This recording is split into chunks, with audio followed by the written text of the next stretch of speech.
السلام عليكم ورحمة الله وبركاته. وعليكم السلام. الحمد لله الحمد لله نحمده ونستعينه ونستغفره ونؤمن به ونتوكل عليه ونعوذ بالله من شرور أنفسنا ومن سيئات أعمالنا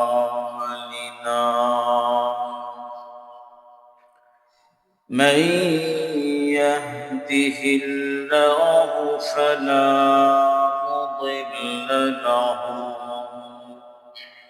ومن يضلله فلا هادي له ونشهد أن لا إله إلا الله وحده لا شريك له ونشهد أن سيدنا وحبيبنا ومولانا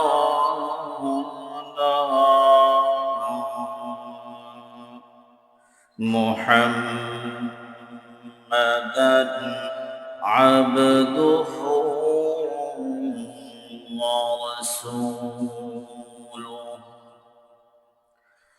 أما بعد فقد قال الله تبارك وتعالى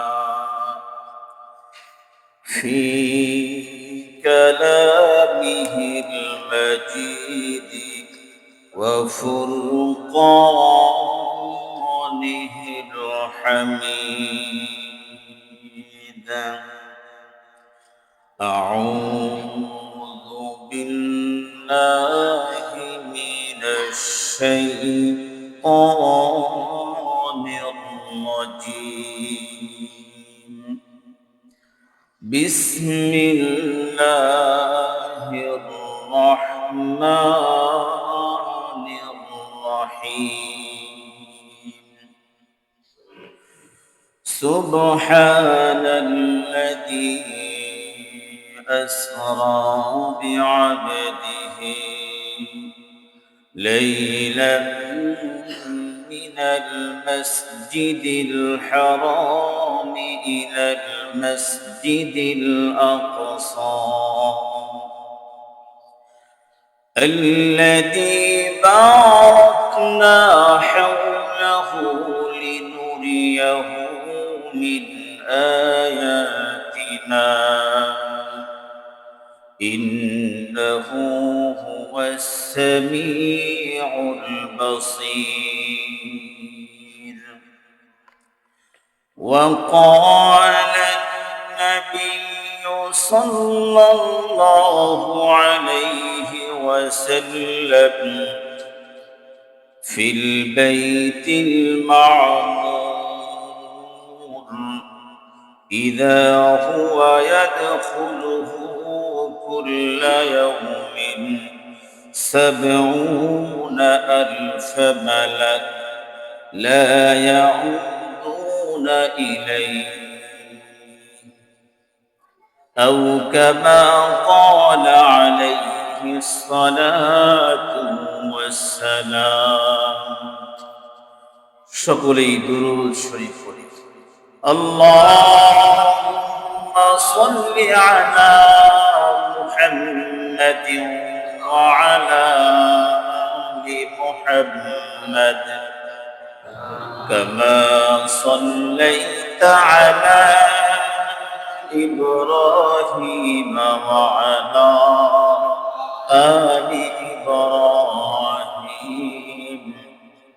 إنك حميد مجيد اللهم بارك على محمد وعلى آل محمد كما باركت على إبراهيم وعلى آل إبراهيم إنك حميد مجيد الحمد لله ثم الحمد لله আল্লাহ পাকের দরবারে অসংখ্য অগণিত শুকর এবং সুজুদ যে আল্লাহ রব্বুল আলামিন আমাদেরকে জুমার সালাত আদায় করবার জন্য তার ঘর মসজিদে এসে বসার তৌফিক দান করেছেন, এজন্য শুকরিয়া আদায় করি আলহামদুলিল্লাহ। রজব মাস চলতেছে, আজকে রজবের 19 তারিখ। দিন যাচ্ছে রমজানের দিকে, সময় অতি দ্রুত আগায় আসতেছে। রমজানের পরিপূর্ণ প্রস্তুতি নেওয়া প্রতিটি মুমিন ব্যক্তির জন্য জরুরি। নবী করিম সাল্লাল্লাহু আলাইহি ওয়াসাল্লাম, সাহাবায়ে কিরাম রাদিয়াল্লাহু তাআলা আনহুম আল্লাহ পাকের দরবারে দোয়া করছেন, আল্লাহ পাকের কাছে চাইছেন, হায়াতের মধ্যে বরকত চাইছেন, রমজান পর্যন্ত যেন হায়াত যায়, আল্লাহ পাক যেন সব কিছু ঠিকঠাক রেখে রমজান পর্যন্ত যেন আল্লাহ পাক পৌঁছে দেন, এই দোয়া করছেন। আমাদেরকে এরকম দোয়া করা উচিত, বেশি বেশি নেক আমল করা উচিত। মুমিন ব্যক্তির আমলের প্রতিযোগিতা হওয়া উচিত, যে কে কার থেকে বেশি নেক আমল করতে পারে, কে বেশি দান সদকা করতে পারে, কে বেশি মানুষের উপকার করতে পারে, কে কত কল্যাণের কাজ করতে পারে। এগুলো মুমিন ব্যক্তির প্রতিযোগিতা হওয়া উচিত। যে ব্যক্তি আমলের প্রতিযোগিতা করলো, সেই ব্যক্তি জান্নাতে যাওয়ার প্রতিযোগিতা করতেছে। আমরা তো সবাই জান্নাতেই যেতে চাই, জান্নাতে যেতে চাই, তো জান্নাতে যাবার কাজগুলো আমাদের করা উচিত। আমাদের যদি কোনো ফল খাইতে মনে চায়, তো সেই ফলের বাগান করি, সেই গাছ লাগাই। এক প্রকারের গাছ লাগাইয়া অন্য ফলের আশা করা যেরকম বোকামি, আল্লাহ পাকের কাছে জান্নাত আশা করে নাফরমানের সাথে লিপ্ত থাকা সেরকম বোকামি। এজন্য আমাদের প্রত্যেকের উচিত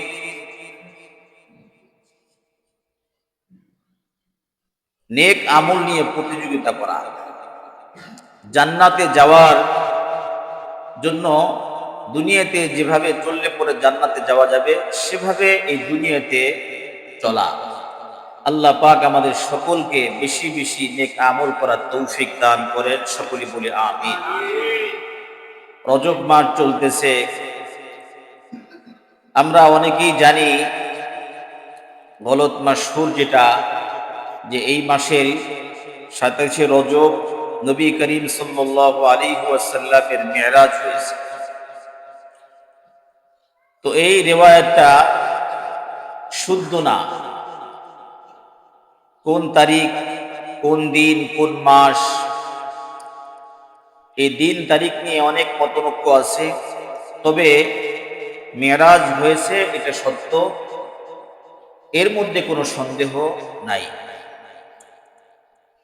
নবী করিম সাল্লাল্লাহু আলাইহি ওয়াসাল্লাম মেরাজে গেছিলেন, আরশে মুআল্লা পর্যন্ত গেছেন, আল্লাহ পাকের দরবার পর্যন্ত গেছেন। আল্লাহ রাব্বুল আলামিন নবী মুহাম্মদুর রাসূলুল্লাহ সাল্লাল্লাহু আলাইহি ওয়াসাল্লামকে তার উম্মতের জন্য হাদিয়া দিয়েছেন। নবী আলাইহিস সালাম দুনিয়াতে আসছেন, মেরাজের ঘটনা সাহাবায়ে কেরাম রাদিয়াল্লাহু তাআলা আনহুদেরকে শুনিয়েছেন। তবে দিন তারিখ ঠিক নাই। ঠিক না থাকার কারণ হলো ওই সময় এই দিনগুলো এরকম ভাবে মনে করে রাখতো না মানুষ। কেন? এই রাতে এই দিনে কোনো বিশেষ কোনো আমল নাই যে মেরাজের রাত্রে আহ, নফল নামাজ পড়া, এর পরের দিন রোজা রাখা, এমন এমন আমল করা। এমন যদি শরীয়তে থাকতো তো অবশ্যই দিন তারিখ ঠিক থাকতো। যেরকম নিসফে শাবান, লাইলাতুল কদর, লাইলাতুল কদরের যেরকম কুরআনুল কারীমের মধ্যে উল্লেখ রয়েছে, নিসফে শাবান যেটাকে আমরা শবে বরাত বলি, এটাও হাদিসে পাকের মধ্যে আসছে। তো মেরাজের রাত্রিতে যদি সেরকম ভিন্ন কোনো আমল থাকতো সেক্ষেত্রে অবশ্যই সাহাবায়ে কেরাম রাদিয়াল্লাহু তাআলা আনহু করতেন। সাহাবায়ে কেরাম রাদিয়াল্লাহু তাআলা আনহু করতেন, দিন তারিখ মাস ঠিক থাকতো, আমরাও সে অনুযায়ী আমল করতে পারতাম। এজন্য এই রাতে বিশেষ কোনো কি নাই, আমল নাই। এরপরের দিন যে মেরাজ উপলক্ষে রোজা রাখা, কোনো আমল নাই। তবে কেউ যদি নফল নামাজ, ইবাদত বন্দেগী, সে তো যে কোনো সময় যে কোনো মুহূর্তেই করতে পারে, ভিন্ন ব্যাপার। কিন্তু ওই দিনের ওই রাতের ফজিলত মনে করে করা ঠিক হবে না। যাই হোক, নবী করিম সাল্লাল্লাহু আলাইহি ওয়াসাল্লাম মেরাজে গেছিলেন। নবী আলাইহিস সালামের মেরাজের ঘটনা হলো দুই ভাগে ভাগ। একটা হলো মসজিদে হারাম থেকে মসজিদে আকসা পর্যন্ত, আর একটা হলো মসজিদে আকসা থেকে নিয়ে আরশে আজিম পর্যন্ত। মসজিদে হারাম থেকে মসজিদে আকসা পর্যন্ত এটাকে বলা হয় ইসরা। মসজিদে আকসা থেকে যে আরশে মুআল্লা পর্যন্ত, সাত আসমান জমিন যে আল্লাহ পাক ভ্রমণ করাইছেন, এটাকে বলা হয় মেরাজ। যদি কোনো ব্যক্তি মেরাজকে অস্বীকার করে, ইসরাকে অস্বীকার করে, যেমন ইসরা কোনটা? মসজিদে হারাম থেকে নিয়ে আকসা পর্যন্ত, এটা ইসরা। এটা কুরআনুল কারীমের মধ্যে আল্লাহ রাব্বুল আলামিন উল্লেখ করেছেন। সূরা বানী ইসরাঈলের ১ম নম্বর আয়াত আল্লাহ পাক বলছেন, সুবহানাল্লাযী আসরা বিআবদিহি লাইলাম মিনাল মাসজিদিল হারাম ইলাল মাসজিদিল আকসা। আল্লাহ পাক বলতেছেন, পবিত্রতা ঘোষণা করার পরে বলতেছেন যে তিনি তার বান্দাকে রাতের অল্প সময়ের মধ্যে মসজিদে হারাম থেকে মসজিদে আকসা পর্যন্ত সফর করাইছেন। কে? আল্লাহ পাক করাইছেন। আল্লাযী বারাকনা হাওলাহু লিনুরিয়াহু মিন আয়াতিনা। মসজিদে আকসার আশপাশ দিয়ে আল্লাহ পাক বরকত রাখছেন, বিভিন্ন প্রকারের নিদর্শন করে নবী আলাইহিস সালামকে দেখানোর জন্য এই সফরটা করছেন। যেহেতু কুরআনুল কারীমের আয়াত, আল্লাহ পাকের ঘোষণা, যদি মসজিদে হারাম থেকে আকসা পর্যন্ত কেউ যদি এই ইসরাকে অস্বীকার করে, এই ব্যক্তির ঈমান থাকবে না। কারণ কোরআন অস্বীকারী হবে, এই ব্যক্তির কি ঈমান নষ্ট হয়ে যাবে, ঈমান থাকবে না। মেরাজ মসজিদে আকসা থেকে নিয়ে আরশে মুআল্লা পর্যন্ত, এটাকে যদি কেউ অস্বীকার করে, না মানে, সেক্ষেত্রে ফাসিক হবে, কাফের হবে। তো এই নিয়ে অস্বীকার করার কি আছে? এর থেকে, এই মেরাজের ঘটনা থেকে যা কিছু ঘটনা ঘটছে নবী আলাইহিস সালাম বর্ণনা করেছেন, সে থেকে আমরা শিক্ষা নিয়ে আপনি আমি আমাদের জীবন, আমাদের জিন্দেগি সুন্দর করি, এর থেকে শিক্ষা গ্রহণ করি। এই আকীদা নিয়ে মারামারি হানাহানি করার দরকার নাই, সময় নষ্ট করার দরকার নাই। মুমিন ব্যক্তির সময়ের অনেক দাম, অনেক দাম। মুমিন ব্যক্তির সময়ের কি খুব দাম। যদিও আমরা বিভিন্ন ভাবে সময়টাকে নষ্ট করি, কিন্তু মুমিন ব্যক্তির সময়ের অনেক দাম। দামি ব্যক্তির কাছে যদি আপনি সময় দিতে পারেন, নিজেকে ভাগ্যবান মনে হয়। দামি ব্যক্তির কাছে, সেটা দুনিয়াবি হোক সেটা কোনো বুজুর্গ আল্লাহর ওলি হোক, তার সান্নিধ্যে কিছু সময় কাটানো, এটা আমরা সৌভাগ্যের মনে করি। যেরকম নাকি মূসা আলাইহিস সালাম, আল্লাহ রাব্বুল আলামিন জিজ্ঞাসা করছেন, মূসা তোমার হাতে কি? মূসা আলাইহিস সালামের হাতে ছিল লাঠি। কি ছিল? লাঠি ছিল। মূসা আলাইহিস সালাম বলতেন, এই যে হিয়া আসা, এটা আমার লাঠি। তো মূসা আলাইহিস সালাম বলছেন, আতাওয়াক্কাউ আলাইহা ওয়া আহুশু বিহা আলা গনামি ওয়া লিয়া ফিহা মাআরিব উখরা। আল্লাহ পাক জিজ্ঞেস করছেন, মূসা তোমার হাতে কি? মূসা আলাইহিস সালাম বলছেন, আল্লাহ আমার হাতে লাঠি, এই লাঠি দিয়ে আমি ছাগল চড়াই, লাঠি দিয়ে গাছের পাতা পাড়ি, এই লাঠি দিয়ে অন্য অন্য অন্য অন্য কাজ করি। এত কথা বলার দরকার কি? তাফসীরের কিতাবের মধ্যে লেখছে, মূসা আলাইহিস সালাম একটু বেশি কথা বলছেন, যে আল্লাহর সাথে একটু বেশি কথা বলতে পারা এটা একটা ভাগ্যের ব্যাপার। এটা কি? এটা ভাগ্যের ব্যাপার। তো বেশি মোমেন ব্যক্তির প্রতিটা মুহূর্ত হলো ইবাদতের আমলে। প্রতিটা মুহূর্ত যখন ইবাদত আর আমল হবে, এটা আল্লাহ পাকের সন্তুষ্টি অনুযায়ী হবে। আর আল্লাহ পাকের সন্তুষ্টি তো মোমেন ব্যক্তি চায়। আল্লাহ পাক যদি আপনার আমার উপর সন্তুষ্ট হয়ে যায়, তো আর কি লাগে? আল্লাহ পাক যদি আপনাকে আমাকে ভালোবাসে, মুহাব্বত করে, আল্লাহ পাক যদি আপনাকে আমাকে মুহাব্বত করেন, ভালোবাসেন, আর এই মুহাব্বত আর ভালোবাসার মাধ্যমে আল্লাহ পাক যদি আপনাকে আমাকে সান্ত্বনা দেন, সান্ত্বনা। কেউ কষ্ট পাইলে অন্য ব্যক্তিরা সান্ত্বনা দেয়, তাই না? দেয়। কোন একজন ব্যক্তির মা মারা গেছে, তাকে সান্ত্বনা দেয়, চাচিরা সান্ত্বনা দেয়, অন্য অন্যরা সান্ত্বনা দেয়, যে আমরা তোমার মায়ের মতো। খালারা বলে আমরা তোমার মায়ের মতো। বাবা মারা গেলে চাচারা বলে আমরা আছি বাবার মতো।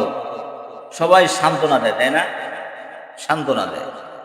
হ্যাঁ, এরকম সান্ত্বনা যখন আল্লাহ পাকের পক্ষ থেকে আসবে, তো আপনার আমার অবস্থাটা কি হবে?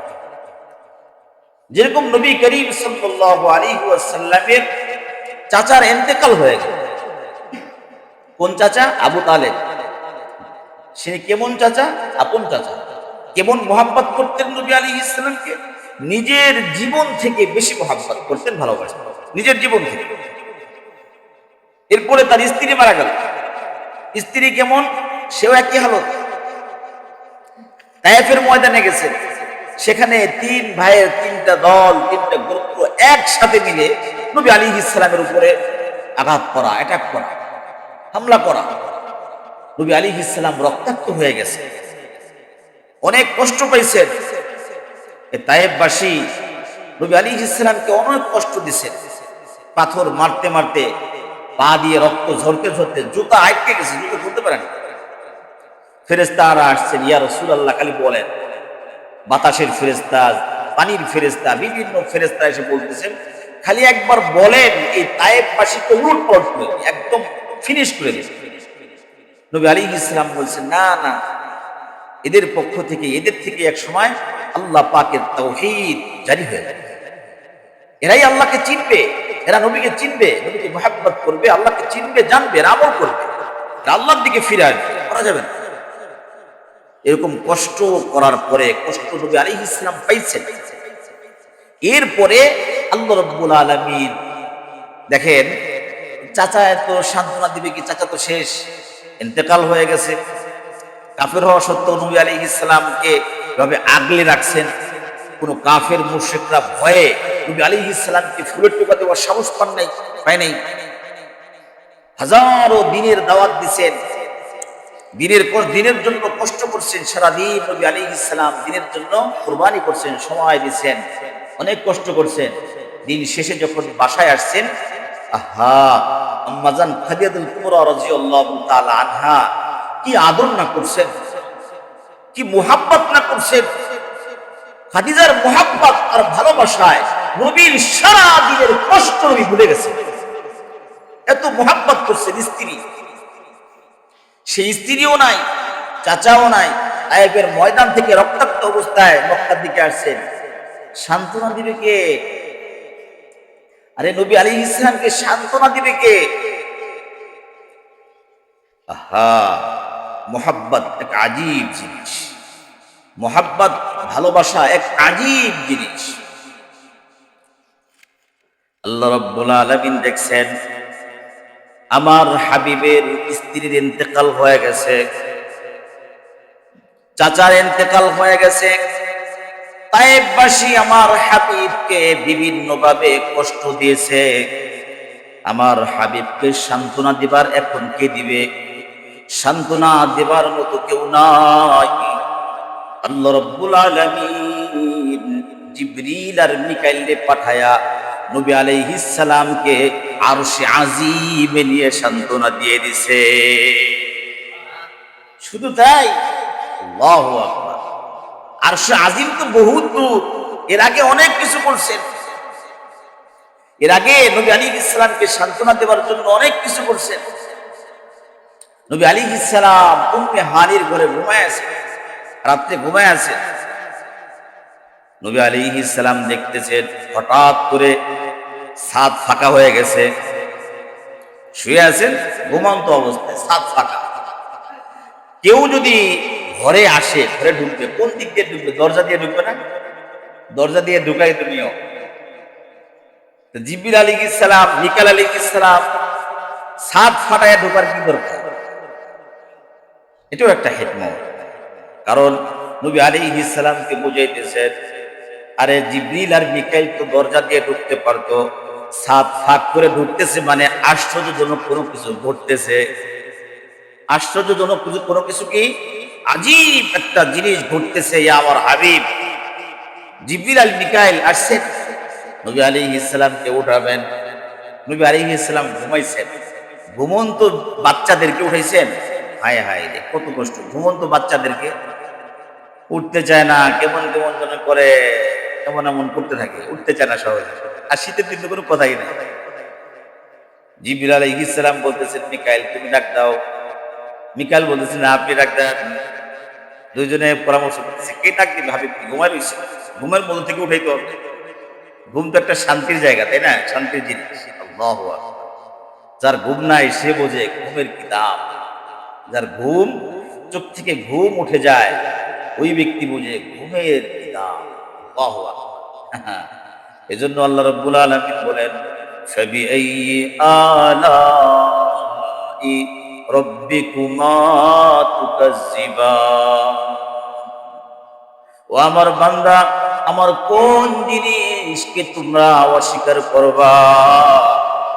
ও বান্দা, তোমাকে নিয়ামত দিয়া ভরপুর করে রাখছি, চতুর্দিকে নিয়ামত আর নিয়ামত। বান্দা তাকায় দেখো তুমি তোমার দিকে, তোমাকে কত নিয়ামত দান করছি, কত নিয়ামত দান করছি। আল্লাহ পাক বলতেছেন অন্য আয়াতের মধ্যে, আল্লাহ পাক বলতেছেন, আমার বান্দা নিয়ামত যদি গণনা করা শুরু করো, সবকিছু শেষ হবে, গণনা করে আমার নিয়ামত শেষ করতে পারবা না। কত নিয়ামত! একটা ঘুম কি নিয়ামত! আল্লাহু আকবার। ঘুমাইছেন, নবী আলাইহিস সালাম যখন জাগ্রত করছেন, এক বর্ণনা আছে দুইজন ফেরেশতা, জিবরিল আর মিকাইল। আর এক বর্ণনা আছে তিনজন, সাথে ইসরাফিলও ছিলেন। জিবরিল আলাইহিস সালাম, মিকাইল আলাইহিস সালাম দুইজনে আখির নবী মুহাম্মদুর রাসূলুল্লাহ সাল্লাল্লাহু আলাইহি ওয়াসাল্লামকে ধরছেন, ধরে উঠে নিয়ে আসছেন কোথায়? কাবা, হাতিমে কাবা। যারা বাইতুল্লাহ গেছেন, আল্লাহ পাক যাদেরকে নিছেন, তারা তো দেখছেন হাতিম, কাবারই অংশ। যারা এখনো যান নাই, যাওয়ার চেষ্টা করেন। আল্লাহ পাক সবাইকে হারামাইন জিয়ারত করার তৌফিক দান করেন। হারামাইন জিয়ারত করা এক আজীব এক জিনিস, আজীব এক মজা। এটা ওয়াজ করে বোঝানো সম্ভব না। আল্লাহ পাক সবাইকে যায় যায় দেখার তৌফিক দান করেন। আল্লাহু আকবার। হাতিমে কাবার ওখানে নবী আলাইহিস সালামকে শোয়াইছেন। নবী আলাইহিস সালামকে হেলান দিয়ে শোয়াইছেন, কাবার সাথে হেলান দিয়েছেন। ঘুম তো এখনো ঘুম। নবী আলাইহিস সালাম ঘুমায় ঘুমায় পড়ে যেতেছেন, আবার ফেরেশতারা সোজা করে দেয়, আবার আবার সোজা করে দেয়। নবী আলাইহিস সালাম বলতেছেন, এরপর আমার শোয়ানো হইল, আমার সিনা সাক করা হলো, ওপেন হার্ট সার্জারি। নবী আলাইহিস সালামের হার্ট মানে এখান থেকে ফেড়ে ফাঁক করে বের করছেন, কলব বের করে জমজমের পানি দিয়ে ধরে দিচ্ছেন। সুবহানাল্লাহ, আল্লাহু আকবার।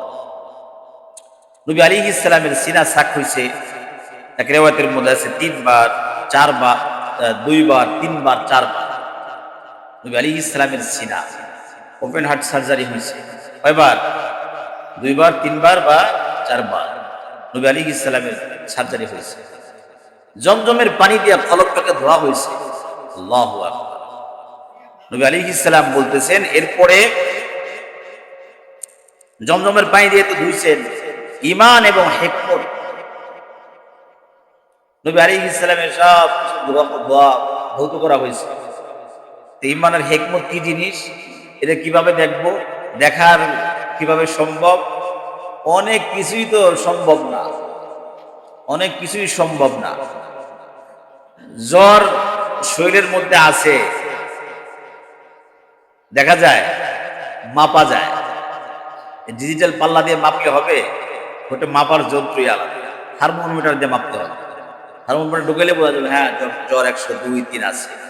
এরকম ওটাও দেখার বা মাপার ওরকম যন্ত্র আছে, এটা কি আল্লাহ আল্লাহ ভালো জানে। এখন তো বিজ্ঞানের থার্মোমিটার বের করছে, একটা সময় তো এটাও ছিল না।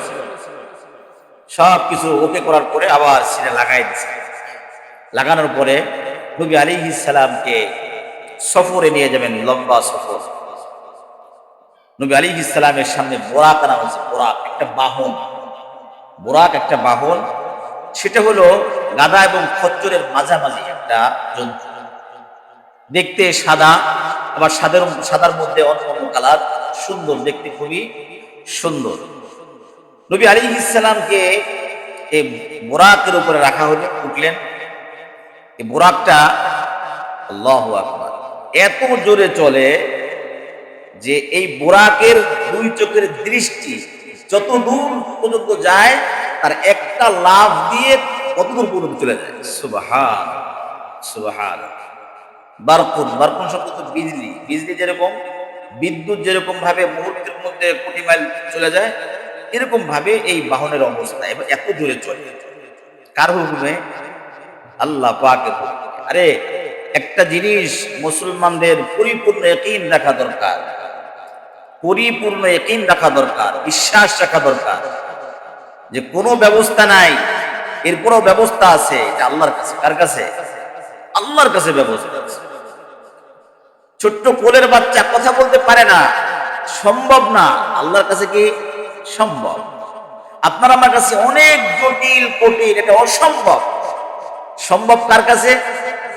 হ্যাঁ, আল্লাহ পাকের সাথে ওরকম তাআল্লুক যখন আপনার আমার হয়ে যাবে, সমস্ত অসম্ভবকে সম্ভব আল্লাহ পাক করে দেন। আল্লাহ পাক করে দেন, সবই আল্লাহ পাকের হাতে। বোরাকের উপর উঠানো হলো, বোরাক চলতে শুরু করলো। আল্লাহু আকবার। নবী আলাইহিস সালাম বলেন, বোরাক চলতেছে, আমাকে জিবরিল বলল যে ইয়া রাসূলুল্লাহ নিচের দিকে তাকান। আমি তাকাইলাম, তাকায় দেখলাম যে কেমন সবুজ দেখা যায়, সাদা সাদা দেখা যায়। ওখানে নামানো হলো। নবী আলাইহিস সালামকে বলা হলো, ইয়া রাসূলুল্লাহ আপনি এখানে নামেন, 2 রাকাত নামাজ পড়েন। নবী আলাইহিস সালাম 2 রাকাত নামাজ পড়লেন। নামাজের পরে জিজ্ঞাসা করলেন, জিবরিল এই জায়গাটা কোথায়? জিবরিল আলাইহিস সালাম উত্তর দিলেন, ইয়া রাসূলুল্লাহ ইয়া হাবিবাল্লাহ, এই জায়গাটার নাম হলো ইয়াসরিব। জায়গার নাম কি? ইয়াসরিব। এই জায়গাটার নাম হলো ইয়াসরিব। এই জায়গার মধ্যে আপনি অল্প কিছুদিনের মধ্যেই আপনি এখানে হিজরত করে আসবেন। এই জায়গার নাম তখন হবে সোনার মদিনা। নবী আলাইহিস সালামকে নিয়ে যাওয়া হয়েছে, সেখানে 2 রাকাত নামাজ হয়েছে। আবার বোরাকের উপরে উঠানো হয়েছে, আবার চলতেছে বোরাক। আর একটা পাহাড়ের উপরে যে আবার বোরাক ব্রেক করছেন। জিবরিল আলাইহিস সালাম বলতেছেন, ইয়া রাসূলুল্লাহ এখানে নামেন, 2 রাকাত নামাজ পড়েন। নবী আলাইহিস সালাম 2 রাকাত নামাজ পড়ছেন। নামাজের পরে নবী আলাইহিস সালাম জিজ্ঞাসা করলেন, জিবরিল এটা কোন জায়গা? জিবরিল আলাইহিস সালাম উত্তর দিলেন, এটা হলো সেই পাহাড় যেখানে, যেই পাহাড়ে এসে হযরতে মূসা আলাইহিস সালাম আল্লাহ পাকের সাথে কথা বলতে। সেই পাহাড়ের নাম তুর। কি পাহাড়? তুর পাহাড়। আল্লাহু আকবার। নবী আলাইহিস সালামকে এভাবে সফর করাইতেছে। নবী আলাইহিস সালামকে সফর করায় যখন সামনের দিকে আগাইতেছেন, জিবরিল আলাইহিস সালাম আর এক জায়গায় আবার নামাইছেন, নামায় বলছেন ইয়া রাসূলুল্লাহ এখানে 2 রাকাত নামাজ পড়েন। নবী আলাইহিস সালাম নামাজ পড়ছেন, নামাজের পর জিজ্ঞাসা করলেন জিবরিল এই জায়গাটা কোথায়, এটা কোন জায়গা? নবী আলাইহিস সালামকে বলা হলো এটা হলো সেই জায়গা যেখানে হযরত ঈসা আলাইহিস সালাম বাবা ছাড়া বৈধভাবে আল্লাহ পাক যেখানে ঈসা আলাইহিস সালামকে জন্মগ্রহণ করাইছেন। এই সমস্ত জায়গা নবী আলাইহিস সালামকে সফর করাইছে। সফর করা যখন যাইতেছেন চলতেছেন, হঠাৎ করে দেখে একটা রাস্তা, নবী আলাইহিস সালাম রাস্তায় যাচ্ছেন, রাস্তার মোড়ে একজন বৃদ্ধ দাঁড়ায় আছে বুড়া। নবী আলাইহিস সালামকে ডাকতেছে ইয়া মুহাম্মদ তাআল বিনা, এদিকে আসো মুহাম্মদ, এদিকে আসো। নবী আলাইহিস সালাম তাকান নাই, যান নাই। এরপর একটা বুড়ি, সেও নবী আলাইহিস সালামকে ডাকছেন এদিকে আসো, নবী আলাইহিস সালাম যান নাই।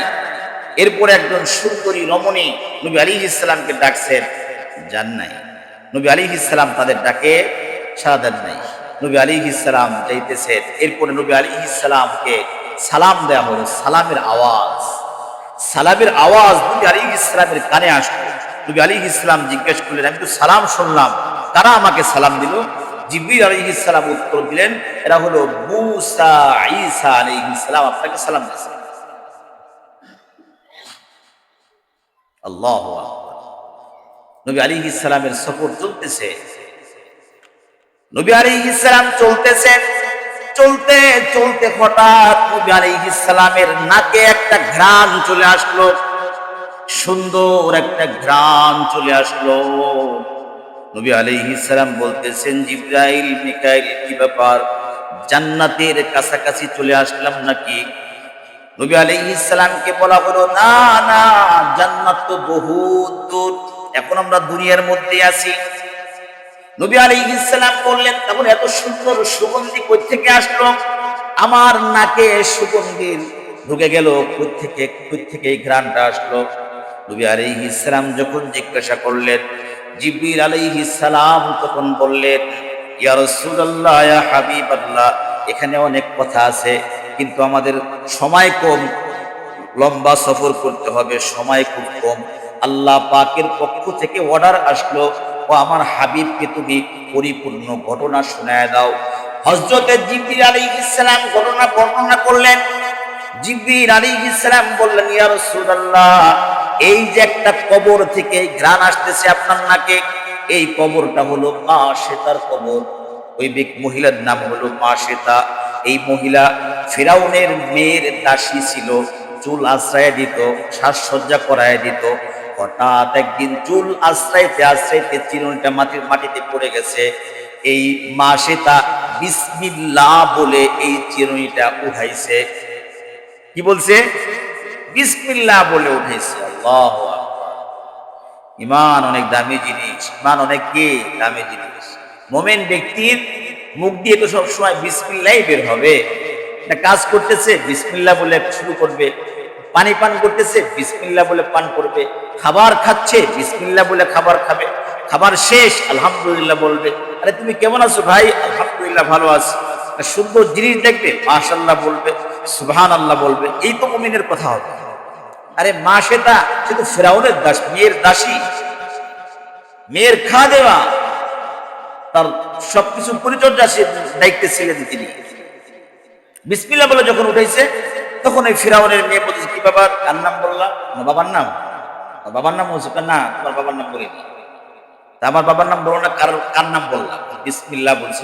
আল্লাহর নাম যিনি সমস্ত জগতের সমস্ত কিছু সৃষ্টিকর্তা করে, আমার বাবাই তো সৃষ্টিকর্তা। নাউজুবিল্লাহ। আমার বাবার থেকে অন্য কেউ আছে না? তোমার বাবারে যে বানাইছে, তোমার যে বানাইছে, আমারে যে বানাইছে, তোমার বাপরে যে বানাইছে, পুরা কুল কায়নাত যে বানাইছে সে হলো আল্লাহ। তিনি হলো কি? আল্লাহ। আমি তার নামে শুরু করছি, আমি তার কথাই বলছি। বিচার চলে গেল ফিরাউনের দরবারে। ফিরাউন বিচার করবে, বিচারের রায় দিবে। কিন্তু ওই মা শ্বেতা আল্লাহকে, আল্লাহর বিশ্বাসী, এক আল্লাহকে বিশ্বাস করে। আল্লাহ এক, অদ্বিতীয়, এ কথাই সে মানে। ফিরাউন বলতেছে আমাকে খোদামুদ বলো, আমাকে খোদা মানো, সব মাফ করে দিব, সব ছেড়ে দিব। কিন্তু মা সেটা বলছে না, আমার রব হলো আল্লাহ, আল্লাহই আমার খালেক। বাস ফেরাউন শেষমেশ তাকে ফুটন্ত তেলের মধ্যে তার সন্তানদেরকে ছাড়ার সিদ্ধান্ত নিয়ে নিল। যে সন্তানদেরকে, একটা মায়ের সামনে যখন সন্তানকে ফুটন্ত তেলের মধ্যে দেওয়া হয়, সন্তানকে যখন কষ্ট দেওয়া হয়, তখন মা সহ্য করতে পারে। মা এদিক আর সেদিক তাকায় না, সব কিছু বাদ দিয়ে দেয়। যেরকম আলকামা রাদিয়াল্লাহু তাআলা আনহুর একটা হাদিস আপনারা শুনছেন, নবী আলাইহিস সালামের এক সাহাবী, তার মউতের সময় ইমান আসতেছিল না মুখে, কালিমা পড়তে পারতেছিলেন না। শেষমেশ নবী আলাইহিস সালাম তার মাকে খবর দিয়ে আনছেন। মা বলছেন যে না, আমি আমার সন্তানের উপরে সন্তুষ্ট না, আমার সন্তান আমার কথা শুনে না, আমার খেদমত করে না, বোর খেদমত করে, বোর কথা শুনে, বোর কথার মতো উঠা বসা করে। আমার এই সন্তানকে আমি মাফ করবো না, আমার এই সন্তানের উপর আমি খুশি হব। তখন নবী আলাইহিস সালাম বলছিলেন, এই আমার সাহাবীরা, লাকড়ি জোগাড় করো, পরকালে তো শাস্তি পাবেই, দুনিয়াতে আগুনে পোড়ায় দিই। লাকড়ি যখন পুরানো জোগাড় করা হলো যে আগুন দিয়ে আলকামারে পোড়ায় দেওয়া হবে, তখন মা বলছে, না না, আমি আমার সন্তানের মাফ করে দিচ্ছি, আমার সন্তানকে আমি মাফ করে দিলাম, দরকার নাই। এরপরে সাথে সাথে আলকামা রাদিয়াল্লাহু তাআলা আনহুর মুখে কালিমাতুশ শাহাদা চলে আসছে। মার যে দরদ, আল্লাহু আকবার। ফিরআউন মনে করছে এর মার সামনে যদি বাচ্চাদেরকে এভাবে ফুটন্ত তেলের মধ্যে ছেড়ে দেয়, তো ওর মা এমনি এমনি আমার তলে চলে আসবে। একটাকে ছাড়া হয়েছে, ফ্রাই হয়ে গেছে, মার ইমান ঠিক আছে। দ্বিতীয়টাকে ছাড়া হয়েছে, ওটাও ফ্রাই হয়ে গেছে, ইমান থেকে একটু নড়বড় হয় নাই। তৃতীয় নম্বর কোলের বাচ্চা। তৃতীয় নম্বর কি? কোলের বাচ্চা। তাকেও যখন ফেলানো হবে, তখন মায়ের মনটা কেমন কেমন যেন হয়ে গেছে। এই কেমন কেমন যেন হয়ে গেছে, এই মুহূর্তে ওই শিশু বাচ্চা বলছে, মা খবরদার, ইমান থেকে পিছপা হবা না, ইমান থেকে পিছপা হবা না। দুই ভাই তো শহীদ হয়েছে, আমিও হয়ে যাব, তুমিও হবা, একসাথে জান্নাতের মধ্যে যায় একসাথে আমরা নাস্তা করব। তখন এই ছোট বাচ্চাটাকেও দিয়ে দেওয়া, শেষমেশ মাসেটাকেও দেওয়া হলো। মাসেটাকে দেওয়ার আগে মাসেটা বলছিল, ফেরাউন, তোমাকে আমি তোমার কাছে আমার একটা চাওয়া পাওয়া আছে, সেটা হলো আমার এই 3টা বাচ্চা আর আমার এই লাশ, আমার সন্তানদের হাড্ডি কুটি থাকবে, যা কিছু হয় এটুকু একটা কবরের মধ্যে তুমি দাফন করবা। ফেরাউন এটা মঞ্জুর করছে এবং তাদেরকে একটা কবরের মধ্যে দাফন করা হয়েছে। ওই কবর থেকে জান্নাতি সুঘ্রাণ বের হচ্ছে। সুবহানাল্লাহ। জিবরিল আলাইহিস সালাম বলতেছে, ইয়া রাসূলুল্লাহ, আপনার নাকে যেই সুঘ্রাণটা আসছে, এটা জান্নাত তো বহুত দূর, এটা হলো মাসেতার কবর থেকে এই ঘ্রাণটা আপনার নাকে আসছে। সুবহানাল্লাহ। মেরা দোস্ত, আল্লাহকে যদি সন্তুষ্ট করা যায়, আল্লাহ পাক যদি আপনার আমার উপরে সন্তুষ্ট হয়ে যায়, সারা পৃথিবী যদি মুখালেফ হয়ে যায়, তাতেও কিছু আসে যায় না, তাতেও কিচ্ছু আসে যায় না।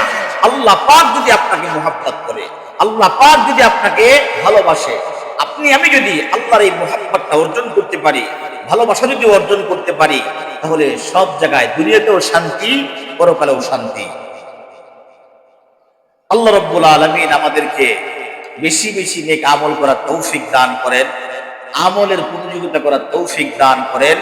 আল্লাহ রাব্বুল আলামিনের প্রত্যেকটা কাজ, প্রত্যেকটা আমল যেন আল্লাহ পাকের সন্তুষ্ট অনুযায়ী করার তৌফিক দান করেন। সকলেই বলে আমিন।